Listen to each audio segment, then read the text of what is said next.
mapagpalang araw po sa ating lahat mga kasipag. For today's vlog po mag-aayos po kami nitong crossover. Naputol po kasi, nalantala po yung pagpupundo ng page dito sa aming hopper. Mga kasipag, kasama ko po dito si Ivan, yung pong aking helper din Nasa labas po naman si Kasipag Tom. Mga kasipag, go go go! Mga kasipag, medyo pikita rito. Ayos po.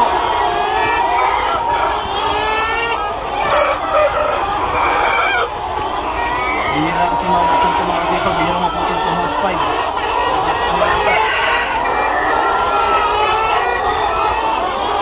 Kapila dapat ang festival.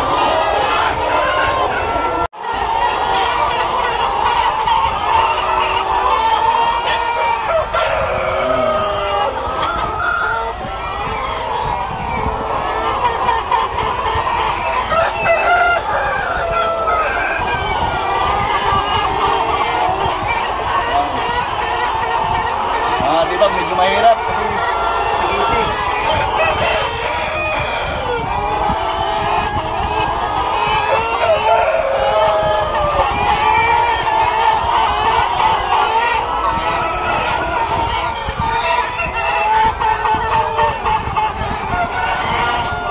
Dala mo yung vice grip.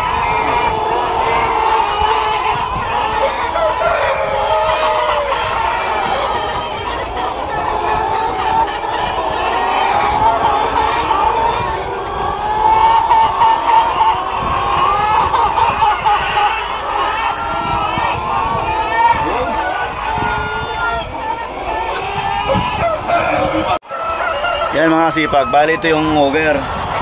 Ito. Yan. Ito yung naputol. Kaya kailangan i-welding namin doon sa labas. Mabuti naka-open itong destination tray. Kaya madali lang sundutin. Yan. Yan. Yan, tinutulak ko yan. Yan yung crossover. Yan yung auger. Parang spring siya mga kasipag. Siya yung kumakalkal ng feeds sa tubo. Siya nagdadala rito sa dito. Yan. Ito naman may ilaw na to.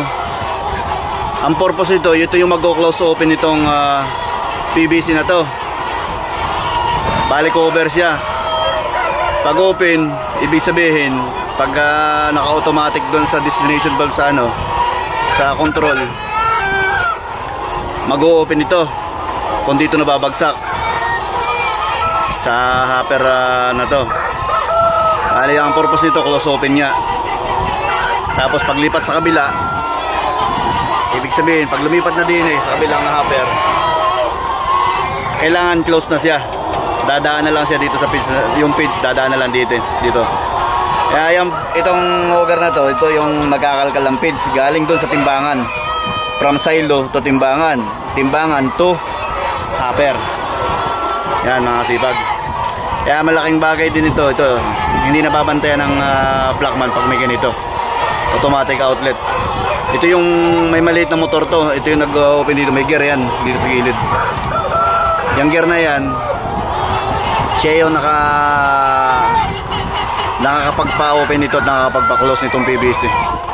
Yan mga kasipag. Yan, pupunta na ako sa labas para weldingin na mga kasipag itong crossover na to, itong auger. Yan mga kasipag, bali pupunta na kami sa labas. Nahihiya po itong aking kasama. Ito po si Ivan, bata pa po kasi ito.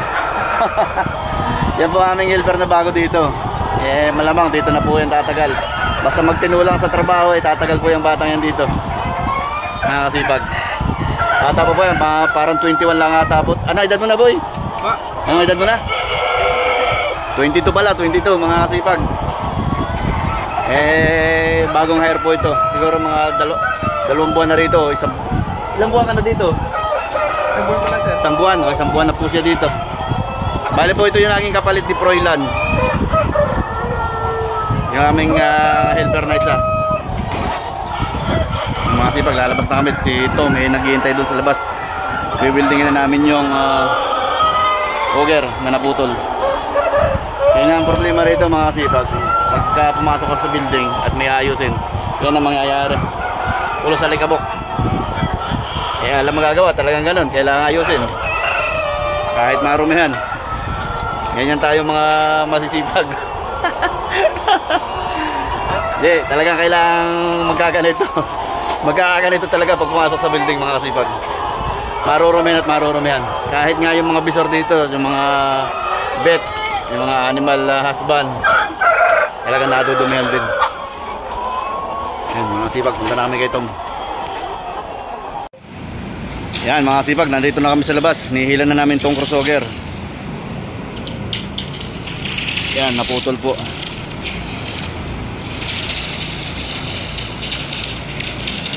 Mahaba to, mga kasipag. Kung ano yung luwang ng building, yun, nandito na, labas. Babalik na rin po namin yung posisyon. Sige boy, umakat ka dun. Yan. Wala pang gas-gas yan boy, boy. Ngayon lang po naputol ito, mga kasipag, tong house 5 na to. Yan. Op. Yan, mga kasipag, dyan yan susuot. Sa butas na yan, sa tubo na yan. Pinakang-alulod dyan. Nagaling dito sa timbangan. Yan, mga kasipag, kami na pong i-building, mga kasipag. Yan, mga kasipag, bali dinudugsong na ni Tom.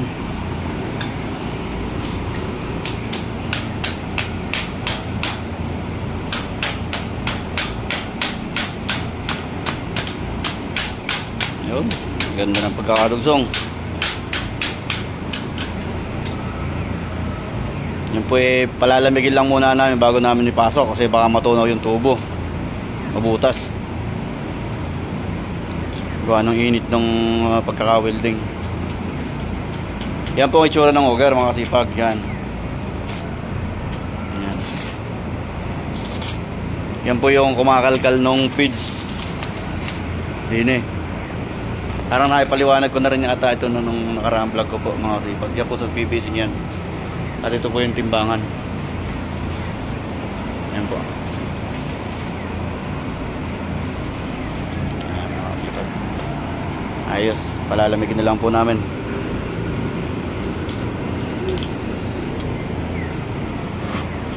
Ayos na yan boy, makapal na. Yan lang na yun, parang yan lang ang putol niya na. First time no.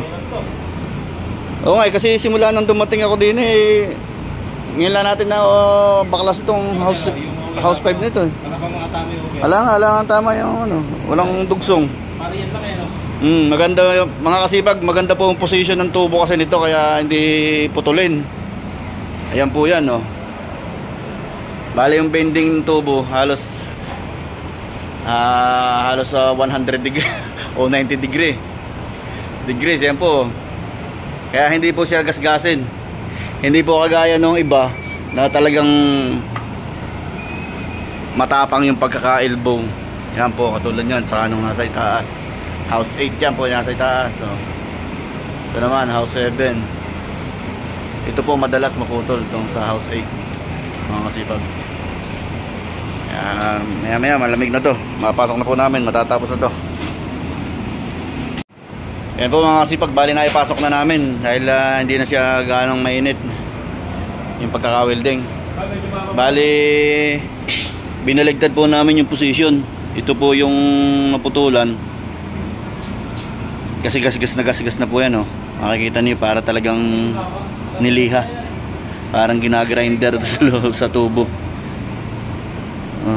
Yan po, pag uminit po yan, ang tendency po yan talaga maputol. Yan mga kasipag. Bali lalagyan po ito ng shafting at naririyan po yung pillow block. Diyan nakakabit. Ganyan din po ang mangyayari din sa motor. Nakadulo rin po yung shafting dun ng motor. Susuot po yung auger sa shafting, saka ko ilalak naman ng square head na tornilyo. Yan mga kasipag, punta na po ako sa loob. Yan mga kasipag, pabalik na kami ng building ni Ivan, dala yung feeds. Bali ito yung nasa sa loob ng tubo, yung feeds na yan, kaya lalagay na namin sa hopper. Kasi kasama po ito sa ano, sa input ng timbang. Pag hindi po ito ibabalik, magkukulang po yung kakainin ng mga manok. Kaya kailangan pong ibalik namin sa hopper, mga kasipag. Punta na po kami sa loob. Mga kasipag, narito na kami sa loob.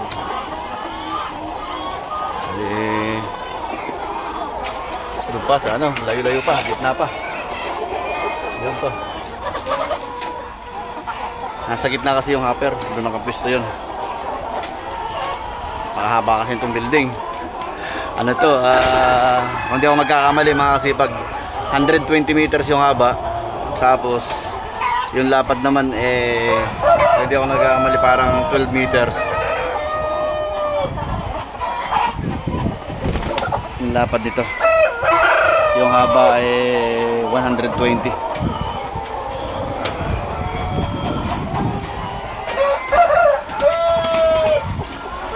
Mas malaki po yung dati kong na-assignan sa BBF9 po sa Bataan. Ano naman po yun mga kasipag, 18 meters by 120. Malapad po yun, bali tatlo po yung egg table nila at saka itong botones. Tapos tatlo ang mating ng mga manok, dalawa naman ang raisal, ang mga pagalaan ng mga manok. Mas malapad-lapad yun sa BBF9. Maraming laman po yun, halos ang kombinasyon po nun kung di ako nagkakamali 12,000 babae at 3,000 na lalaki, mga kasipag. Hindi yan boy, doon sa hopper to, doon sa hopper to lagay yan. Mga kasipag, narito na kami sa hopper. Diyan sa hopper to. Oo, pangalawa. Yan, nalagay na po yung tips sa daladala kanina. Kakabit na po namin yung auger.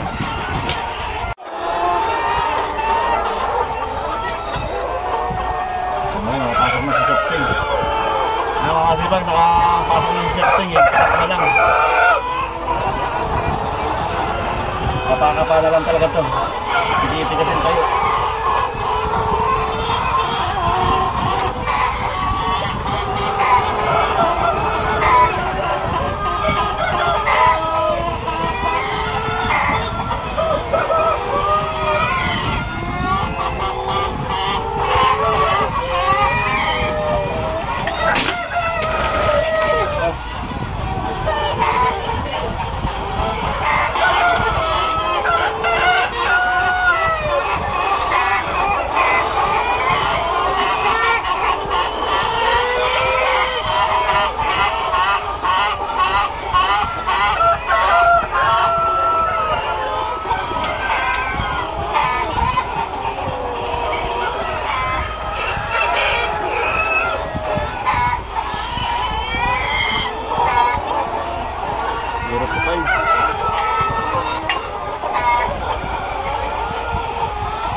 Masipag, okay na. Nagpitan din. Talaga lang tikiti. Tikiti ang pwestuhan, masipag. Okay na pala. Yan po yung motor mga kasipag. Yan. 3-phase po yan. 3-phase 380.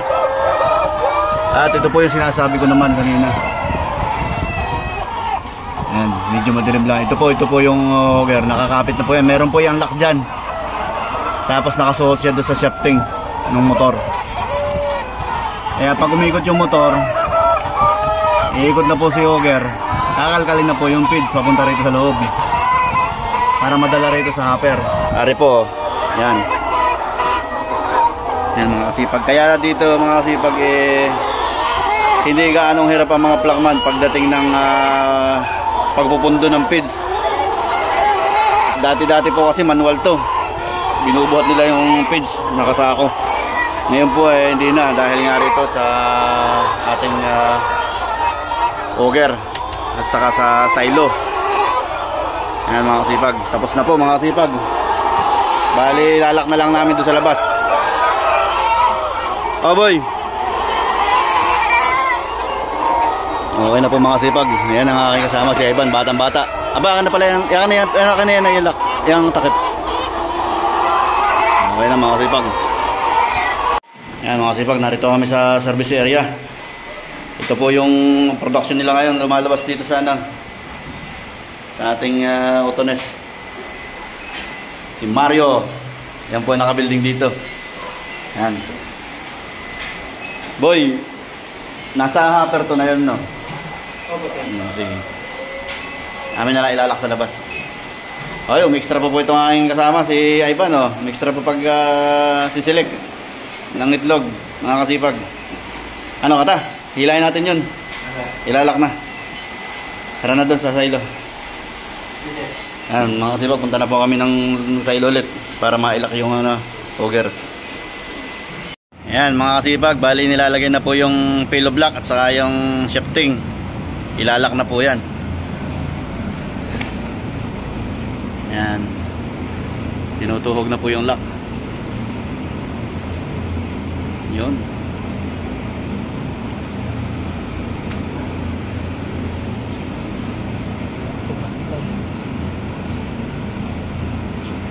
Ayan, ayos mga kasipag. Talagang masipag talaga, oh. Napapaghalatang masipag talaga. Pati sa mukha may alikabok. Patunayan yan. Yan ang patunay na talagang masipag. Mga kasipag, lalak na po ni Kasipag Tom. Yan mga kasipag, bali sisiluin na ni yung vice grip para matanggal yung pagkakalak ng vice grip. Yun! Diba talaga si Ivan? Yan mga kasipag, yan po ang itsura nyan. Yan. Yan pillow block na yan. Ano ba nyo? Pilik. Yung Philip screw boy. Philip. Ayan, Philip. Tabak ko. Philip screw, yan. Yan, mga sipag. Okay na. Lalagyan na lang ng tornilyo itong dalawa. Yun. Surebol yung butas.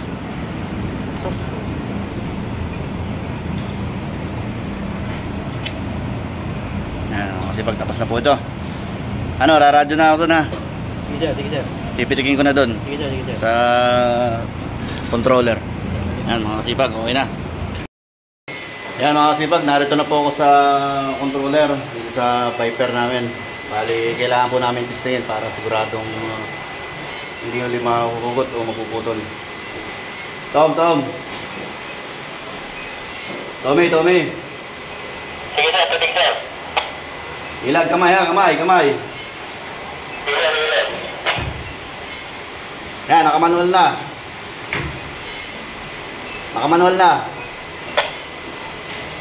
Anong datos?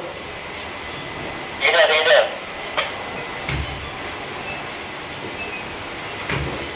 Anong datos? Sige sir, umagalaw. Yan, nakamanual. Naikot. May ikot. Okay na. Iuto ko na. Sige sir.